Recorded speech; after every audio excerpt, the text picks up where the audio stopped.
नमस्कार दोस्तों, भारतीय जनता पार्टी के मुख्यालय से सोमवार को आयोजित एक प्रेस कॉन्फ्रेंस में पार्टी के प्रवक्ता और सांसद डॉक्टर संबित पात्रा ने ऑपरेशन सिंदूर को लेकर बड़ा बयान दिया। उन्होंने एक प्रेस वार्ता को एक गर्व का क्षण बताते हुए कहा कि ये कोई सामान्य प्रेस कॉन्फ्रेंस नहीं है।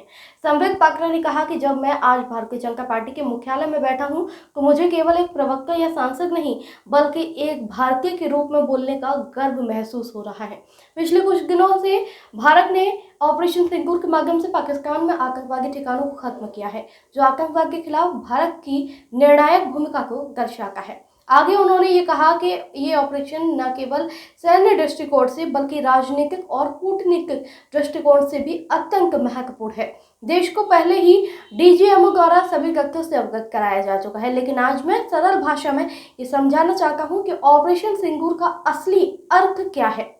ये भारत की आतंकवाद के खिलाफ स्पष्ट नीति को दर्शाता है। डॉक्टर संबित पात्रा ने यह बताया कि ऑपरेशन सिंदूर के दो पहलू हैं, एक सैन्य और दूसरा गैर सैन्य पहलू को उजागर करते हुए उन्होंने कहा, आप सभी ये जानते हैं कि पाकिस्तान की लगभग 90% जल आपूर्ति भारत से जाती है। 80% कृषि इसी पर निर्भर है। यदि ये जल आपूर्ति रोकी जाती है तो पाकिस्तान की जीडीपी 1/4 तक गिर सकती है। इससे पाकिस्तान की हालत भी और दयनीय हो जाएगी। उसकी कृषि व्यवस्था पूरी तरह चरमरा जाएगी। संबित पात्रा ने प्रधानमंत्री मोदी के नेतृत्व की सराहना करते हुए ये बताया कि ये कार्रवाई भारत के नए आत्मविश्वास को दर्शाती है। उन्होंने कहा, ये वही भारत है जो अब आतंकवाद के खिलाफ चुप नहीं बैठता बल्कि करारा जवाब देता है।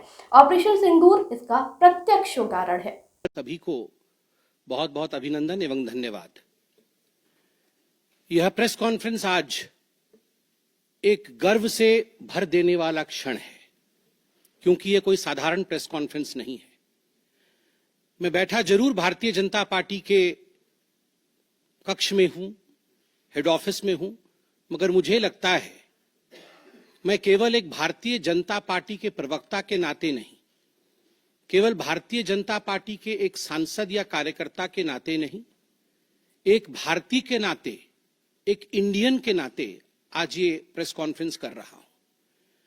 क्योंकि जिस प्रकार का टेरर डेमोलिशन, जिस प्रकार आतंकवाद का खात्मा बीते कुछ दिनों में हमने भारतवर्ष में देखा है, भारतवर्ष ने जिस प्रकार से पाकिस्तान में आतंकी अड्डों को ऑपरेशन सिंदूर के माध्यम से समाप्त किया है, वह अपने आप में पूरे विश्व में एक संदेश भेजता है, एक निर्णायक संदेश। आतंकवाद के खिलाफ लड़ाई के विरोध, आतंकवाद के खिलाफ एक निर्णायक संदेश। इसलिए आज का ये प्रेस कॉन्फ्रेंस, इसको संबोधित करते हुए मुझे गर्व की अनुभूति हो रही है। अदम्य साहस का परिचय दिया है भारत की सेना ने, अदम्य साहस।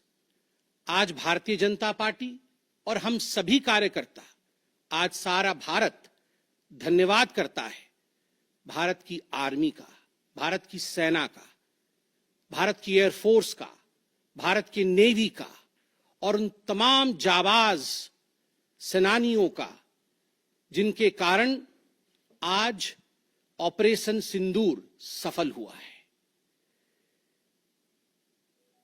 अगर सही मायने में देखा जाए तो ऑपरेशन सिंदूर और उसके विषय में पूरा हिंदुस्तान आज जानता है, क्योंकि कई प्रेस कॉन्फ्रेंसेस हुए। कल भी तीनों डीजीएमओ ने मिलकर के देश को संबोधित किया और तमाम तथ्य जो देश जानना चाहता था उसे उन्होंने हमारे समक्ष रखा। मगर मुझे लगता है कि एक आम नागरिक के भाषा में, बहुत साधारण भाषा में आज मैं आपको बताना चाहूंगा कि ये जो ऑपरेशन सिंदूर हुआ है, किस प्रकार से इससे हिंदुस्तान आतंकवाद के खिलाफ लड़ने में एक निर्णायक भूमिका हिंदुस्तान ने अदा किया है। आप सभी जानते हैं 22 तारीख का वो दिन, that unfortunate day on 22 of April, जब पहलगाम में 26 लोगों का नृशंस हत्या कर दिया गया था आतंकवादियों द्वारा। वह आतंकवादी जो पाकिस्तान से आए थे, वह आतंकवादी जो पाकिस्तान द्वारा प्रशिक्षित किए गए थे, आतंकवादियों द्वारा प्रशिक्षित किए गए थे। उनमें 25 भारतीय थे और एक नेपाली नागरिक था।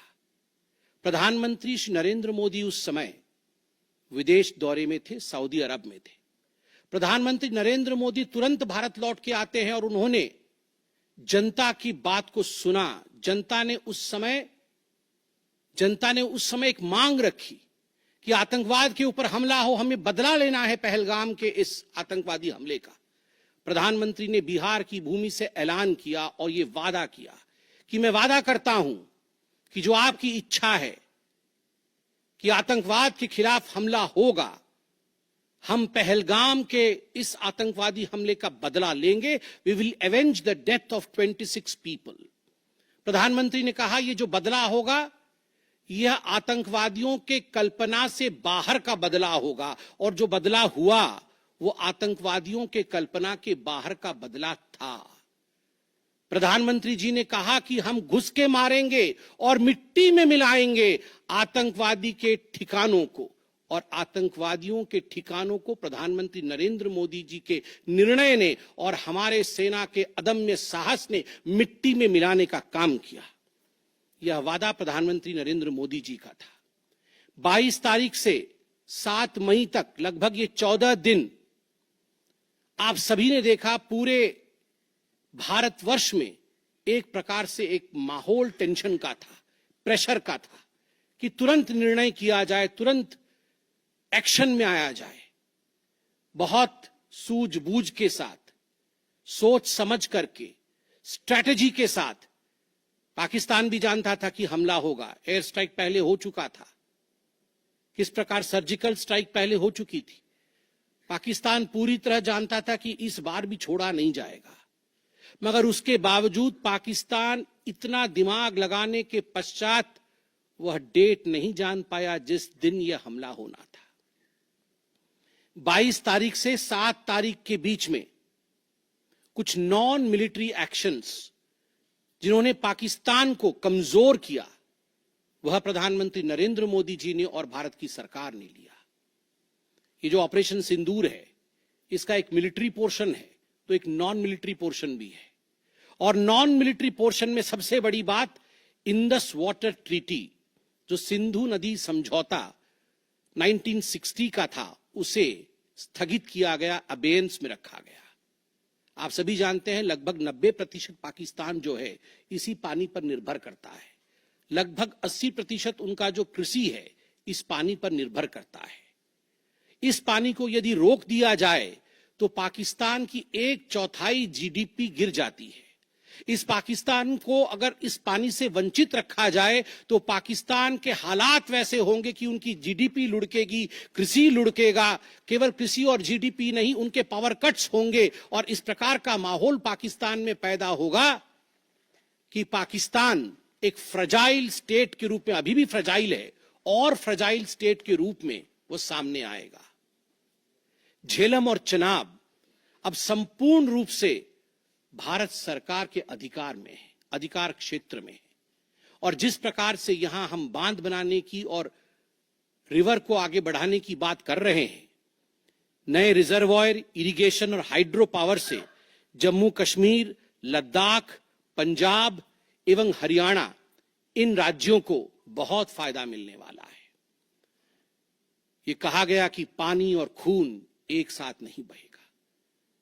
मित्रों, जरा सोच के देखिए, 50 वर्षों तक जो संभव नहीं हुआ था, किसी भी युद्ध में यह संभव नहीं हुआ था कि इंडस वाटर ट्रीटी को रोक दिया जाए। जो संभव नहीं हुआ था वह असंभव काम संभव हुआ इस बार। अटारी वाघा बॉर्डर को भी रोक दिया गया। दोनों देशों के बीच में कोई ट्रेड नहीं होगा और इसका खामियाजा कोई भुगतेगा तो वो पाकिस्तान की इकोनॉमी भुगतेगी। इसके साथ ही जिन लोगों के पास पाकिस्तान का वीजा था और वो हिंदुस्तान में, पाकिस्तान के नागरिक जो हिंदुस्तान के वीजा के साथ भारतवर्ष में रह रहे थे, उन सब को बाहर निकाला गया। पाकिस्तान का कोई भी आर्टिस्ट, कोई भी परफॉर्मेंस वो भारतवर्ष में नहीं हो सकता है। इस प्रकार के कड़े प्रतिबंध पाकिस्तान के ऊपर लगाए गए। माननीय प्रधानमंत्री श्री नरेंद्र मोदी जी ने लगभग 20 देशों के राष्ट्राध्यक्षों से सीधी बातचीत की। How to isolate Pakistan, how to fight against terrorism. और सबसे बड़ी बात है तमाम देशों ने भारत का समर्थन किया। सऊदी अरब, यूएई, यूएस, आप सोचिए इस्लामिक वर्ल्ड के बड़े देश हैं सऊदी अरब और यूएई, इन्होंने भारतवर्ष का पूर्णतः समर्थन किया। जिस समय पहलगाम का हमला हुआ था, माननीय प्रधानमंत्री सऊदी अरब में थे। सऊदी अरब के अपने दौरे को जब वो छोड़ के आए, तब उनको वहां एश्योरेंस दिया गया कि आप जाइए, हम आपके साथ खड़े हैं, वी सपोर्ट यू, हम टेरर के खिलाफ आपके साथ कंधे से कंधा मिला के लड़ेंगे। Pakistan was isolated. ये जो नॉन मिलिट्री एक्शन लिया गया, आज मैं कहना चाहता हूं कि 50 वर्षों से भी अधिक समय तक जो टूल्स कभी इस्तेमाल नहीं किए गए थे, जिस क्षेत्र में भारतवर्ष कभी नहीं गया था, वह टूल्स इस्तेमाल किए गए और अपने आप में भारत के लिए ये बहुत बड़ी बात है। बहुत बड़ी बात है कि इंडस वाटर ट्रीटी को रोका गया, 20 से अधिक देशों का समर्थन, आतंकवाद के खिलाफ एक निर्णायक हमले की तैयारी, और 6 और 7 मई 2025 उस रात निर्णायक हमला होता है आतंकवाद के ऊपर। सभी जानते हैं कि 9 आतंकवादी ठिकाने जो पीओजेके में थे और पाकिस्तान में थे, उन्हें ध्वस्त किया गया। यह ऑपरेशन सिंदूर एक बहुत बड़ा दायरा तय करता है। इसने पूरे विश्व को दिखाया कि भारतवर्ष क्या कर सकता है। ऑपरेशन सिंदूर ने दिखाया कि केवल एलओसी नहीं, इंटरनेशनल बॉर्डर के पार जाके भी भारत पाकिस्तान के अंदर किसी भी टारगेट को प्रिसाइसली उस पर हमला कर सकता है और आतंकवाद के खौफ को समाप्त कर सकता है। इस पूरे ऑपरेशन का लक्ष्य क्या था, इसे समझने की आवश्यकता है। लक्ष्य क्या था? क्या हमने लक्ष्य की पूर्ति की? What was the aim of Operation Sindoor? Did we achieve what we aimed for? क्या लक्ष्य था? नंबर 1 लक्ष्य था आतंकवादी ठिकाने जो दूर दराज इलाके में है पाकिस्तान में, जहां आज तक कोई नहीं पहुंच पाया, जहां आज तक पाकिस्तान के आतंकवादियों को लगता था कि वो सुरक्षित हैं, वहां तक पहुंचना यह लक्ष्य था। दूसरा लक्ष्य था आतंकवादियों को ढेर करना, मार देना। तीसरा लक्ष्य था इन टारगेटों को जमींदोज करना, उन्हें मिट्टी से मिला देना। चौथा लक्ष्य था इस पूरे काम को करते हुए कोई भी सिविलियन, उसके ऊपर किसी प्रकार से कोई इंजुरी नहीं होना। और अंतिम लक्ष्य था किसी प्रकार के मिलिट्री, जो पाकिस्तान का मिलिट्री या सैन्य बेस हो, उसके ऊपर हमला नहीं करना। अर्थात ये लड़ाई आतंकवाद के खिलाफ थी। यह लक्ष्य था ऑपरेशन सिंदूर का। This was a fight against terrorism and terrorists. क्या हम लक्ष्य को पा पाए?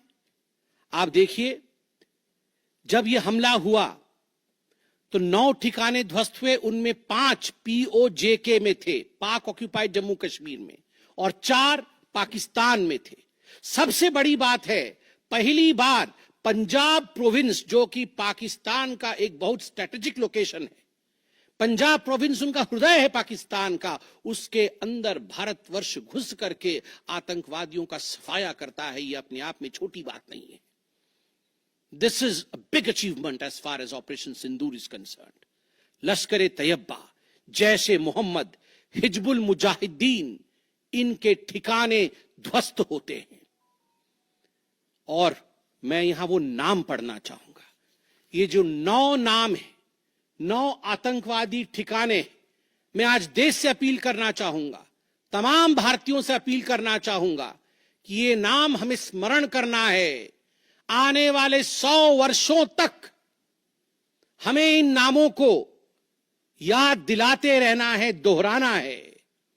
जब भी आतंकवाद सर उठाए तो हमें ये चित्र दिखाने हैं कि तुम्हारा क्या हश्र किया था ऑपरेशन सिंदूर ने, भारत की सेना ने, भारत की राजनीतिक इच्छा शक्ति ने और भारतीयों ने। इसलिए मैं नाम पढ़ना चाहूंगा। सवाई नाला कैंप मुजफ्फराबाद, जो पीओजेके में है, 30 किलोमीटर दूर है एलओसी से, उसे ठिकाना लगाया गया। लश्कर-ए-तोयबा का ट्रेनिंग सेंटर था। 20 अक्टूबर 2024 सोनमर्ग में और 24 अक्टूबर 2024 गुलमर्ग में जो आतंकी हमले हुए थे, उसमें यहां से आतंकवादी आए थे। और सबसे बड़ी बात, 22 अप्रैल 2025 को जो आतंकवादी आकर पहलगाम में हमारे नागरिकों को मार के गए थे, हमारी बहनों के माथे से जिन्होंने सिंदूर पोंछने का काम किया था, उनका प्रशिक्षण भी इसी केंद्र में हुआ था, सवाई नाला कैंप मुजफ्फराबाद। सैयदाना बिलाल कैंप मुजफ्फराबाद, ये जैसे मोहम्मद का ट्रेनिंग सेंटर था, ये दूसरा कैंप जो ध्वस्त हुआ। गुलपुर कैंप कोटली, ये एलओसी से 30 किलोमीटर दूर था, लश्कर तैयबा का बेस था। और 20 अप्रैल 2023 को पुंछ में, 9 जून 2024 को जो तीर्थ यात्री को बस में हमला करके मारने का काम किया था आतंकवादी, यहां गुलपुर कैंप से आए थे जो कोटली में है, उसे ध्वस्त किया गया। बरनाला कैंप बिरगढ़, बरनाला कैंप जो 9 किलोमीटर दूर है एलओसी से, उसे समाप्त किया गया। अब्बास कैंप कोटली जो 13 किलोमीटर दूर है एलओसी से, लश्कर तैयबा का फिदाइन सेंटर है और 15 आतंकवादियों को एक साथ ट्रेन कर सकता है, उसे ध्वस्त करके गिराया गया। सरजाल कैंप सियालकोट अंतर्राष्ट्रीय सीमा से 6 किलोमीटर दूरी पर है, इंटरनेशनल बॉर्डर से। सांबा कठुआ के सामने है। और मार्च 2025 में जम्मू और कश्मीर पुलिस के 4 जवान शहीद हुए थे, उनको मारने का काम इन्हीं आतंकवादियों ने किया था जो सरजाल कैंप से आए थे सियालकोट के। उस कैंप को ध्वस्त कर दिया गया। महमूना जाया कैंप सियालकोट जो कि 12 से 18 किलोमीटर इंटरनेशनल बॉर्डर से दूर है, मैं एलओसी की बात नहीं कर रहा हूं, इंटरनेशनल बॉर्डर से, और हिजबुल मुजाहिदीन का अड्डा है, बहुत बड़ा कैंप है। कठुआ और जम्मू क्षेत्र में जो भी आतंकवादी गतिविधि होती है, सियालकोट के इस मजनूमा जाया कैंप से आतंकवादी भेजे जाते हैं। भारतवर्ष ने उसे ध्वस्त किया। मरकज तैयबा मुरीद के जो कि अंतर्राष्ट्रीय सीमा से 18 से 25 किलोमीटर दूर है। 2008 के मुंबई का जो हमला हुआ था, 26/11 के नाम से जिसे हम जानते हैं, उसमें जो आतंकवादी आए थे, अजमल कसाब और डेविड हेडली, उनकी ट्रेनिंग मरकज तैयबा मुरीद के में हुआ था। और आज मैं फक्र के साथ कह सकता हूं, गर्व के साथ कह सकता हूं कि भारत की सेना ने, भारत की राजनीतिक इच्छा शक्ति ने और भारतीयों ने मरकज तैयबा मुरीद के को ध्वस्त किया है, समाप्त किया है। मरकज सुभान अल्लाह बहावलपुर इंटरनेशनल बॉर्डर से 100 किलोमीटर की दूरी पे है। विश्व में किसी ने ऐसा नहीं सोचा होगा, पाकिस्तान ने तो सपने में भी नहीं सोचा होगा कि भारत की सेना के पास, भारत की एयरफोर्स के पास और भारत के राजनेताओं के पास ऐसी इच्छा शक्ति होगी कि इंटरनेशनल बॉर्डर से 100 किलोमीटर दूर घुस के वो हमारे आतंकी अड्डे को ध्वस्त कर सकते हैं। मरकज सुभान अल्लाह जो कि जैशे मोहम्मद का मुख्यालय था, उस मुख्यालय को भारत की वायुसेना ने ध्वस्त किया। यह कोई छोटा विषय नहीं है। यह बहावलपुर एक ऐसा स्थान है जहां यूनाइटेड स्टेट्स, यूएस भी अपने ड्रोन नहीं भेज पाया था। उस जगह पे भारत घुस के मारता है। आज का भारत, आज का नया भारत यही है। ये नाम, जो 9 नाम मैंने पढ़े, हमें याद रखने चाहिए, मगर उन नामों के साथ मैं कुछ और भी बताना चाहता हूं।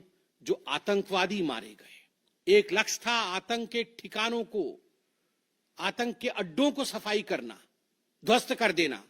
दूसरा लक्ष्य था ऑपरेशन सिंदूर का, आतंकवादियों को चुन चुन कर मारना, उन्हें मिट्टी में मिलाना। 100 से अधिक आतंकवादी मारे गए, 100 से अधिक।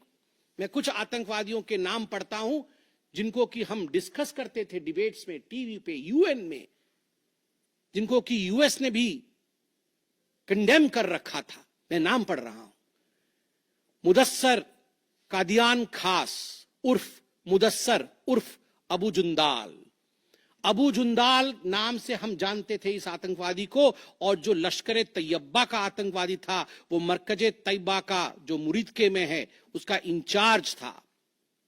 जब वो मरा तो उसके गार्ड ऑफ ऑनर, उसका जो जनाजा निकला, उसमें पाकिस्तान के आर्मी के अधिकारी थे, पाकिस्तान आर्मी के चीफ थे, पंजाब सीएम मरियम नवाज भी उसमें रही। आप सोचिए ये एक सरकारी जमीन पर हुई और तमाम बड़े लोग, सरकारी लोग पाकिस्तान के उसमें शामिल हुए, जिससे कि यह सिद्ध होता है कि terror and the sponsors of terror are hand in glove together. आतंकवादी और जो आतंकवादियों को बढ़ावा देने वाले वो एक साथ काम करते हैं। दूसरा, हाफिज मोहम्मद जमील, ये जैशे मोहम्मद का आतंकवादी है। ये ब्रदर इन लॉ, साला था मौलाना मसूर अजहर का, और इंचार्ज था मरकज सुभान अल्लाह बहावलपुर का, वह भी मारा गया। तीसरा आतंकवादी मोहम्मद यूसुफ अजहर उर्फ उस्ताद जी उर्फ मोहम्मद सलीम उर्फ घोशी साहब, जैसे मोहम्मद का नामी आतंकवादी, और यह भी मौलाना मसूद अजहर से जुड़ा हुआ था, और यह वेपन ट्रेनिंग देता था जैसे मोहम्मद का। और सबसे बड़ी बात, IC 184 के हाईजैकिंग में इसका हाथ था। IC 814 के हाईजैकिंग में इसका हाथ था, वह भी मारा जाता है। चौथा आतंकवादी खालिद उर्फ अबू अक्स का।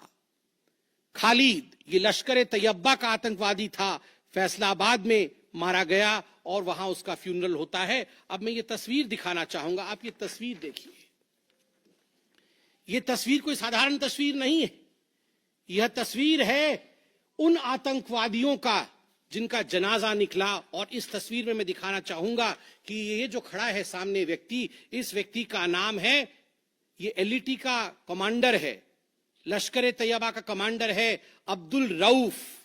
अब्दुल रऊफ जो खुद एक स्पेशली डेजिग्नेटेड ग्लोबल टेररिस्ट, जिसको यूएस के ट्रेजरी बेंच ने डेजिग्नेट कर रखा है, अमेरिका के ट्रेजरी बेंच ने इसे आतंकवादी घोषित कर रखा है, वह सामने खड़ा है जनाजे में।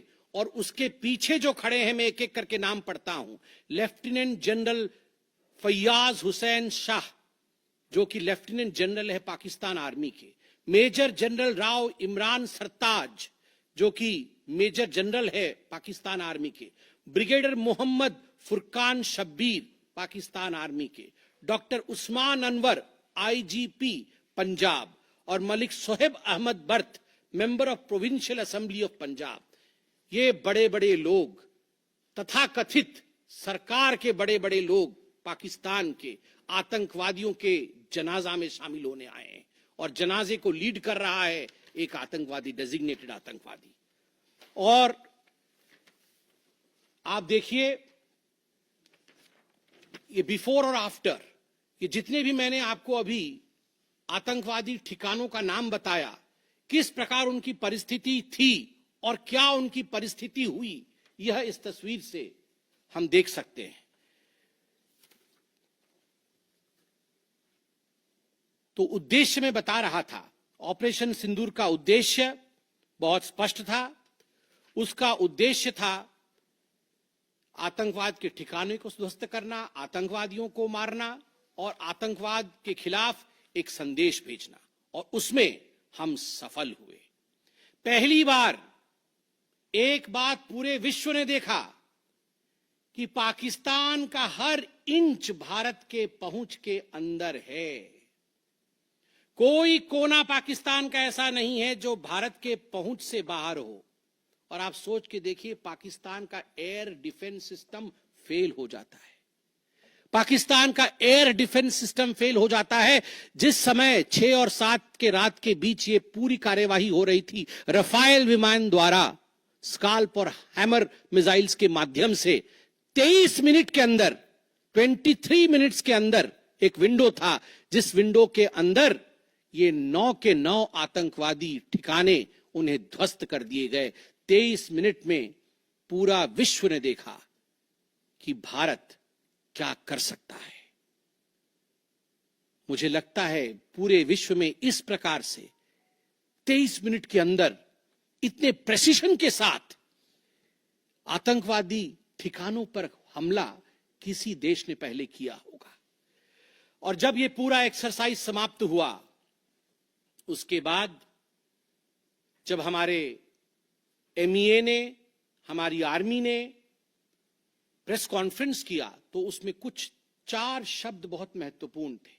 वो 4 शब्द हैं controlled, precise, measured, non escalatory.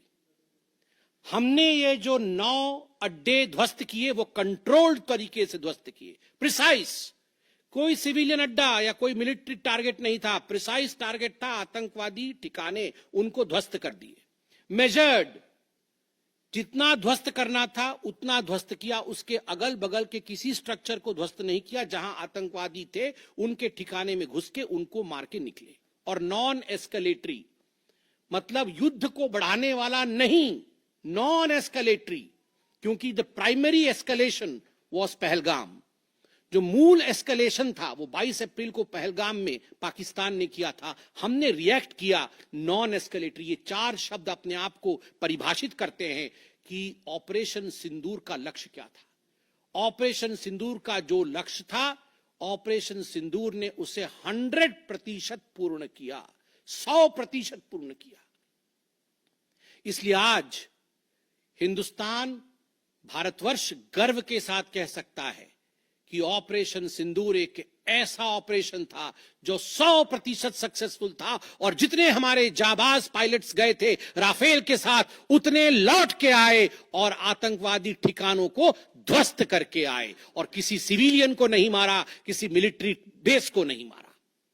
मगर दुखद है, जैसा कि पाकिस्तान से एक्सपेक्टेड है, पाकिस्तान उसके पश्चात रिटेलिएशन करता है, पाकिस्तान अपने ड्रोन्स इत्यादि भेजता है, मगर भारत की सिस्टम ने पाकिस्तान के इन ड्रोन्स को, इन मिसाइल्स को हवा में ही समाप्त कर दिया। और सबसे बड़ी बात है, एयर डिफेंस सिस्टम लाहौर का 7 और 9 तारीख के बीच लाहौर के एयर डिफेंस सिस्टम को समाप्त करने का काम हिंदुस्तान ने किया।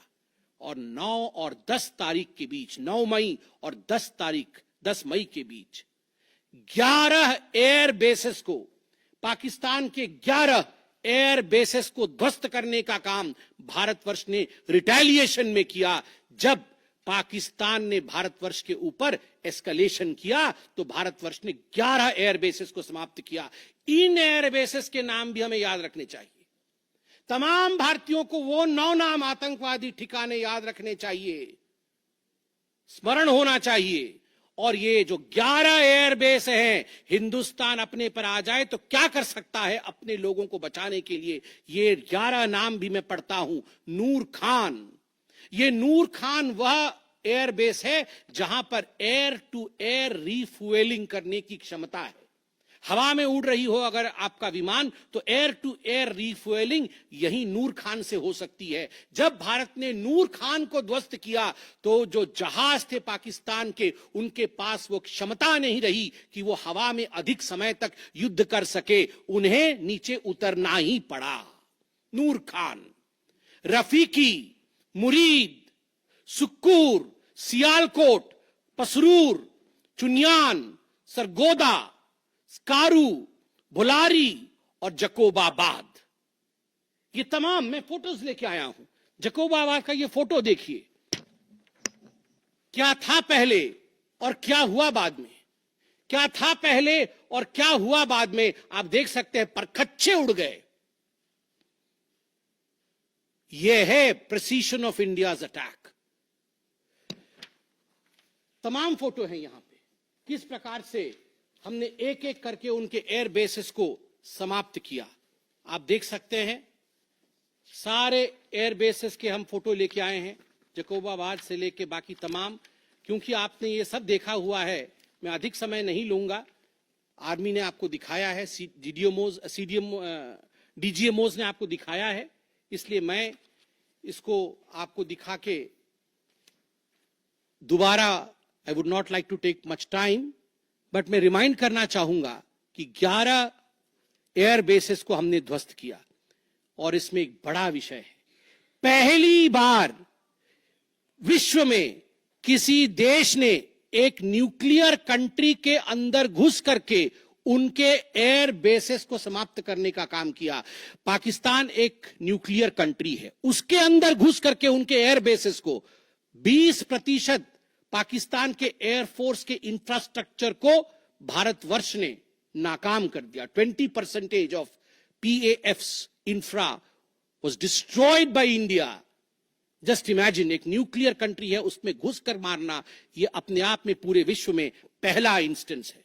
और भुलारी एयरबेस में 50 PAF पाकिस्तान एयरफोर्स के जवान मारे गए, जिसमें स्क्वाड्रन लीडर उस्मान यूसुफ भी मारे गए। कुल मिलाकर के 9 आतंकी ठिकाने, 11 एयरबेस, 100 से अधिक आतंकी, 50 जवान और अपनी इज्जत, यह पाकिस्तान ने खोया है। I repeat, what Pakistan has lost via operation Sindoor. 9 आतंकी ठिकाने, बड़े बड़े आतंकी ठिकाने, 11 एयरबेस, 100 से अधिक आतंकवादी, 50 से अधिक जवान और अपनी इज्जत, यह पाकिस्तान ने खोया है। यह झटका पाकिस्तान सह नहीं पाया और उनके DGMO का 10 तारीख को ही फोन आया और उसके पश्चात मैं कहूंगा यह सीज फायर नहीं, ये एक अंडरस्टैंडिंग है। ये एक अंडरस्टैंडिंग है कि यदि भविष्य में किसी प्रकार का कोई भी आतंकी हमला होता है तो यह अंडरस्टैंडिंग तोड़ दी जाएगी। हमने करके दिखाया है, जो पहले कभी नहीं हुआ था वो हुआ है इस बार। अंदर घुस के मारा है हमने, ये एक अंडरस्टैंडिंग है। और सबसे बड़ी बात है, पाकिस्तान में उनके मौलाना, उनके मौलवियों ने पाकिस्तान का साथ नहीं दिया, मगर हिंदुस्तान की एकता देखिए, हिंदुस्तान का भाईचारा देखिए। पूरा देश एक होकर खड़ा हुआ, पूरा देश सेना के पीछे, सेना के अदम्य साहस के पीछे, हमारी राजनीतिक इच्छा शक्ति के पीछे पूरा भारत एक होकर खड़ा हुआ। और आज मैं कहना चाहता हूं कि आज पाकिस्तान पूरे विश्व में अलग थलग पड़ा है। पहले भी ऐसे वक्त थे, अनेकों प्रयास भारतवर्ष करता था। पहले हम सबूत देते थे, प्रयास करते थे डोजियर के माध्यम से पाकिस्तान को प्रूफ दे आतंकवाद का। वो डोजियर लेती थी मगर उस पर काम नहीं करती थी। मगर आज नए भारतवर्ष ने पाकिस्तान को बख्शा नहीं है। आतंकवाद के खिलाफ एक निर्णायक लड़ाई हुई है और प्रधानमंत्री जी ने स्पष्ट कहा है, वहां से यदि गोली आती है तो यहां से गोला जाएगा।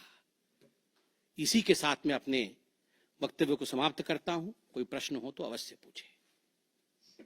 कमलेश जी।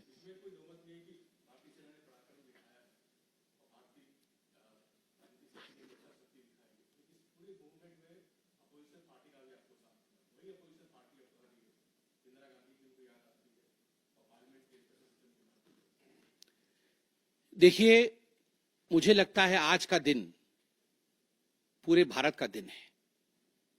मैं ऐसा नहीं कहूंगा कि आज मैं भारतीय जनता पार्टी के प्रवक्ता के नाते कह रहा हूं।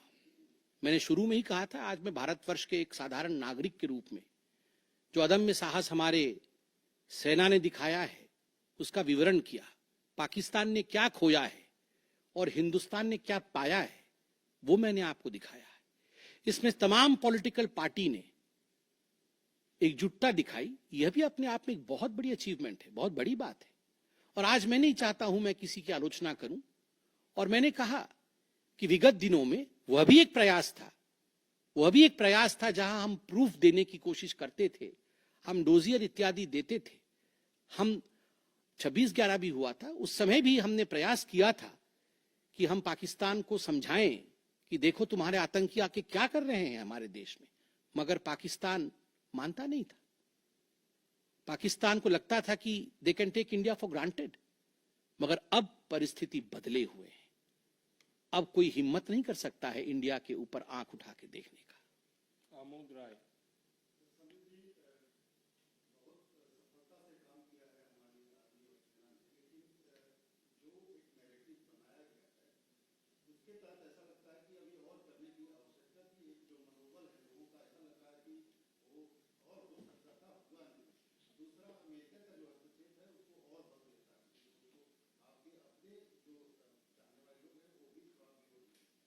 आपके दो प्रश्न हैं। पहला प्रश्न है कि बहुत सारी सफलताएं रहीं, मगर लोगों के मन में और की इच्छा थी। दूसरा प्रश्न हस्तक्षेप को लेकर है। मैं दोनों का सटीक उत्तर दूंगा। नंबर एक, मैंने आपको इस प्रेस कॉन्फ्रेंस के माध्यम से आरंभ में ही बता दिया कि ऑपरेशन सिंदूर का लक्ष्य क्या था। ऑपरेशन सिंदूर के जो लक्ष्य थे, जो लक्ष्य परिलक्षित थे, वो प्रधानमंत्री जी ने डे 1 को ही बता दिया था।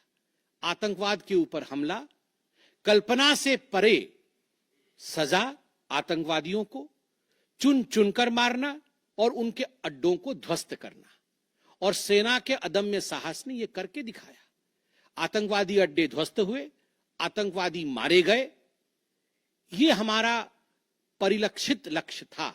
हमने अपने लक्ष्य को प्राप्त किया, और जिस समय एस्केलेशन भी नहीं हुआ था, उससे पहले ही हमने वो जो 4 शब्द प्रयोग किए, जिसका मैंने यहां विवरण रखा कि कंट्रोल्ड था, मेजर्ड था, प्रिसाइज था, नॉन एस्केलेटरी था, तो भारतवर्ष ने अपने लक्ष्य को पहले से ही निर्धारित किया हुआ था। इसलिए आपका यह कहना कि कुछ और होना था, मुझे लगता है कि हमने जो करना था वो हमने पहले भी कहा, करके भी कहा, और उसे 100% हासिल किया। Operation Sindoor was 100% successful operation. 100% सफलतापूर्वक किया गया एक मुहिम था, एक ऑपरेशन था ऑपरेशन सिंदूर। जनेंद्र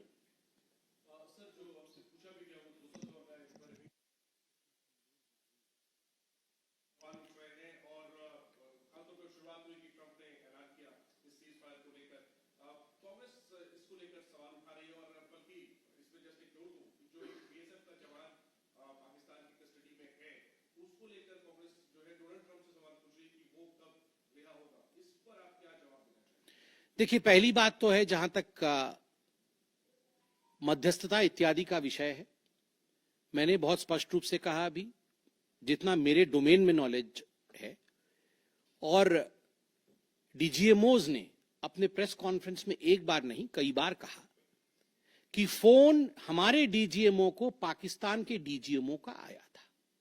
पाकिस्तान के डीजीएमओ ने कहा कि there should be some kind of stoppage, और चूंकि हमारा लक्ष्य पूर्ण हो चुका था, हम तो शुरू से ही एस्केलेशन के फेवर में नहीं थे। एस्केलेशन नहीं होना चाहिए था, नॉन एस्केलेटरी था। पाकिस्तान के डीजीएमओ ने फोन किया। दूसरे देशों का फोन, जहां तक दूसरे देशों का फोन आने का सवाल है, देखिए, ऐसी परिस्थितियों में तमाम देश एक दूसरे को फोन करते हैं। सभी देश एक दूसरे को फोन करते हैं, क्या मदद कर सकते हैं, किस प्रकार से कूल डाउन हो सकता है, इस विषयों पर चर्चा होती है। भारतवर्ष यूक्रेन भी फोन करता है, भारतवर्ष रशिया भी फोन करता है, सब जगह फोन करते हैं, हर कोई एक दूसरे को फोन करता है। इसमें किसी प्रकार का मगर संशय नहीं है कि डीजीएमओ पाकिस्तान ने फोन किया भारतवर्ष के डीजीएमओ को सीज फायर डिमांड करते हुए, रिक्वेस्ट करते हुए, डिमांड नहीं रिक्वेस्ट करते हुए। और कोई प्रश्न? एक मिनट सर, एक मिनट दे दो, जवाब दे दूंगा।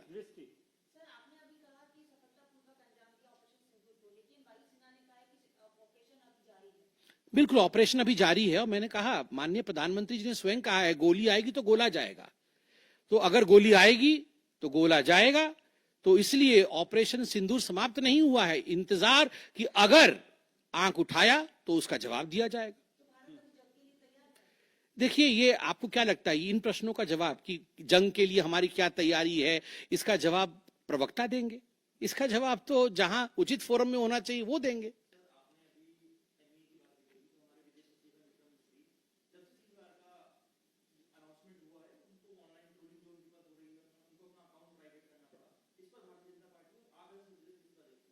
देखिए, मैं बहुत स्पष्ट रूप से बता दूं, ये आज की जो प्रेस कॉन्फ्रेंस हो रही है, ऑपरेशन सिंदूर को लेकर हो रही है, उसके सफलता को लेकर हो रही है।